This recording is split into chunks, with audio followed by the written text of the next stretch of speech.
Okay. Okay. Thank you so much for meeting with me Thank again. you. Okay, so this is now our post-observation. We've done the pre-observation and the observation. And so our focus for today is that we're going to review the data that I collected during your observation. And then we're also going to talk about your self-evaluation of how the lesson went, what you think went well and what you think went differently. And then we'll go over a strength statement and then a growth statement for you based on the data. And then we'll develop a professional development plan, a professional growth plan. And then we'll talk about your evaluation of this observation cycle, what you think were the benefits, and maybe some suggestions that you have for me. Okay. And then we'll summarize what we went over. Okay. Do you have any questions about our agenda? No. Okay. So I know I emailed you the questions that you asked during your lesson, and I included the exact questions that you posed to the students and the wait time. Do you have time to look over that? That's okay. Okay. Just we both know the question. Okay, okay, because we could if you wanted to go over it again. Okay, so now looking at the data with all of the questions that I wrote down during my observation, looking at this data, what do you think went well? Well, I feel like for some of the questions, the students were able to respond quickly, so that went pretty well. But I still did struggle with some of the response rates in the class. So I definitely want to look at that. Okay, I felt like your strength was that you did a really good job of engaging students by randomly choosing students to answer. Your method of putting the students' names on the popsicle sticks and pulling popsicle sticks in order to ask students questions, I felt like that was helping to keep them engaged because they were sitting there and they didn't know whether or not you're going to pull their stick or not. So I felt like that was a really strength of yours. And I heard you say that you still want to find another way to increase your response rate. Yes. And I agree. I feel like that is a definite area of growth, and and that's okay. We all have areas of growth, right? And I feel like a way that we can talk about ways that we can increase response rate. Okay. So some of the strategies, sorry, let me just pull this here, that we can use are it's different engagement strategies. Okay. So these engagement strategies will help you, are suggested to help you increase response rate. And so some of the ones here, like I noticed there were some questions where like for all of the beginning questions here you gave and the ending questions here, it was about like a 2 to 3 second wait time. And then but some of the questions here were 10 to 12 seconds. And do you recall, now that we're looking at this lesson more deeply, do you recall what made you give those students more wait time when you posed these two questions here? So I gave them more wait time just because it really was a question where they have to think a little bit more about it rather than the shorter ones where they were just basic knowledge questions. And how did you know that the students were still thinking about those questions when you gave them this wait time? They didn't look confident yet. I see. They're still thinking about it, or they're kind of with hand gestures and trying to kind of figure it out. So with that, I felt like, okay, just give them a little bit more time just to make sure that most of the classroom looks like they're ready to answer. Okay.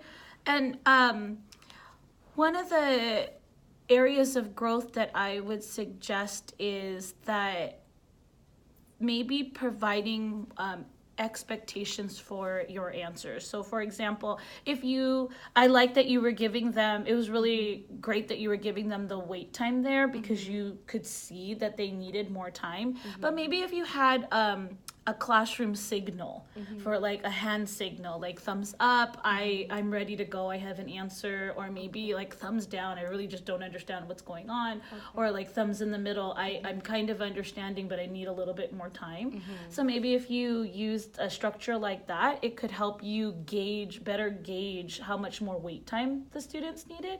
So that's actually one of the strategies. You're gonna take notes. But and then, but some of the other structures that can be used that we can look over it together, and then we can talk about how we can implement these strategies in your professional growth plan. So hand signals is one of them, and we just talked about that. Another strategy that you could use is called response cards. And the way that response cards works is that you provide students with index cards or little pieces of paper, or in your case, since you're using science notebooks, you could use science notebooks too. And you would pose the questions to the students and then provide them with time to write their answers, so that they had some time to develop their answers before having to share out. So that's one strategy. And then some other strategies are making it so it's not just one individual student answering at a time. So one strategy could be a paired response. So you could pair students together and have the pair share out. Or another strategy with pairs is called think, pair, share. And we've used that strategy before when I've seen you use that strategy, in reading. And another strategy could also be choral response. Maybe for those questions that you said were just basic knowledge questions, the ones that you gave them like 2 seconds, instead of maybe probing one student to respond, you could ask the entire class to everybody respond. And then that way you're increasing response rate as well as student engagement. So I know initially we wanted to focus on wait time. And so I collected data based on the questioning and on your wait time, and you're still, even though we focused on wait time, I heard you say earlier, you're still feeling like you're not really able to increase response rate using wait time. So I think it would be a good strategy for you to develop your professional growth plan, and maybe choose one of these strategies and focus on using one or more of these new strategies in each of your lessons to increase response rate. And how does that sound to you? That sounds good. Would you like to specifically choose a strategy, or would you just like to leave it open-ended where you're just choosing the strategy based on whatever lesson it is that you're planning? I like the idea of using the paired response. And I also like the response cards that you were mentioning. So then for your plan, we can say that you'd like to implement one new strategy per lesson, specifically the response cards or the paired response, and you can do that in your lessons. Does that seem like something that would help you increase your student response rate? And then that sounds like a good starting point. The other thing that I would suggest is I noticed that when your students were responding, that some students, and because they're first graders, so some students weren't necessarily answering the question that you posed. That they did you notice that too? One strategy that I'd like to include to help you increase response rates is if you provided sentence frames. For each of your questions posed. And I know you do that in writing. So I know that during your writing time, you have your students write writing journals and you pose a question during writing time, and then you provide them with a sentence frame. So just using that same strategy in science could also increase your response time. So I think if we're in agreement that for your professional growth plan, we can implement one new strategy, either the response card or the paired response, or both if you'd like to do that depending on the lesson.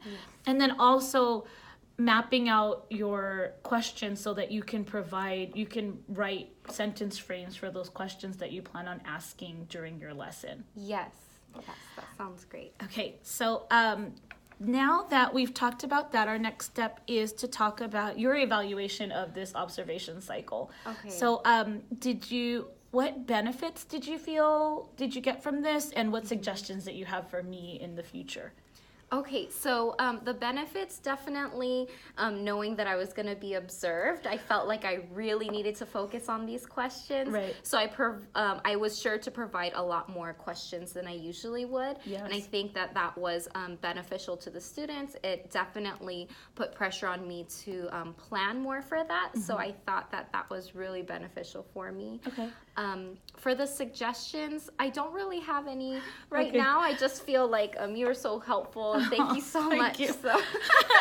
But if you walk away and you're like, I really wish we could have improved this, I'd love that feedback. Okay. So Thank you. I hear you saying that one of the benefits was because you knew we were focusing on questioning, that you heightened your use of questioning in the lesson. And that's typically what tends to happen, and it makes that's why it makes it so beneficial to have a focus. So it helps us focus on one thing, because there's so many things going on. Right. It's easier to focus on just one area at a time. So in summary, we went over your data, and we talked about the questions. Well, we already reviewed the questions beforehand, but we reviewed the questions and the wait time. We talked about how you thought that, what you thought went well and what you would do differently if you were to do this lesson again. We talked about your strength statement, which was you did a really good job of randomly choosing students to answer, which really increased engagement. And then we also talked about an area of growth would be to provide explicit expectations for your answers. What structures are you using to respond, and providing sentence frames. And for your plan, in order to increase student response time, we talked about implementing one new strategy per lesson, whether it's the response cards or the paired response, and then also providing sentence frames for each question that you pose during your lesson. Okay. And thank you so much for your time. I know how busy you are, and I really appreciate it. Thank you so much Thank you. for your help.